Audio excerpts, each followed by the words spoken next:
9 class के math का मैं काम करवा रही हूँ। यहाँ पर जो मैंने एक्सरसाइज ली है वो ये 6.2 है और इसका ये क्वेश्चन नंबर 1 है। आइए इसको सॉल्व करते हैं। अच्छा, मैंने यहाँ पर ये क्वेश्चन उतार लिया, मैं इसको सॉल्व करवाऊँगी। अच्छा देखिए, हमने सवाल देखा, यहाँ पर सॉल्व की हेडिंग डाली। सबसे पहले हम पहले स्टेप में क्या करेंगे, यहाँ पर इस सवाल को ही एज इट इज़ कॉपी कर लेंगे। यहाँ पर ये सवाल एज इट इज़ कॉपी हो गया, ठीक है। अच्छा, अब देखिए यहाँ पर हमने सबसे पहले सॉल्यूशन में क्या करना है, नेक्स्ट स्टेप में इन दोनों चीज़ों को हम क्या करेंगे, इनको रिमूव करेंगे। तो हमने जब इनको रिमूव किया यहाँ पर, तो देखें इक्वल के बाद ये रिमूव होने के बाद एक बार प्लस आ गया और एक बार माइनस आ गया और यहाँ पर 6 आ गया।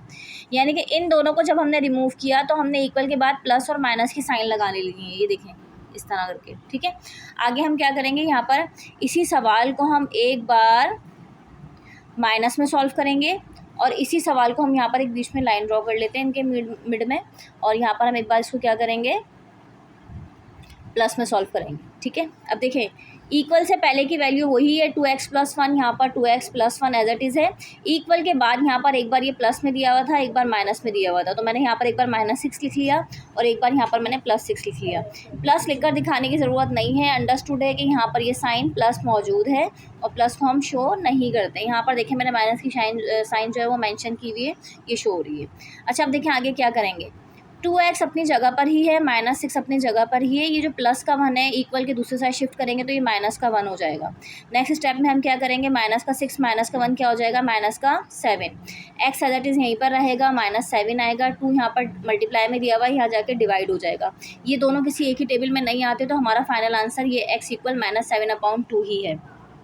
यहाँ पर 2x अपनी जगह पर ही है, 6 अपनी जगह पर ही है, ये प्लस का 1 है, यहाँ जाके ये माइनस का 1 हो जाएगा। इक्वल के बाद जब हम नंबर को शिफ्ट कर रहे होते हैं तो वो अपनी साइन फंक्शन को चेंज कर लेता है।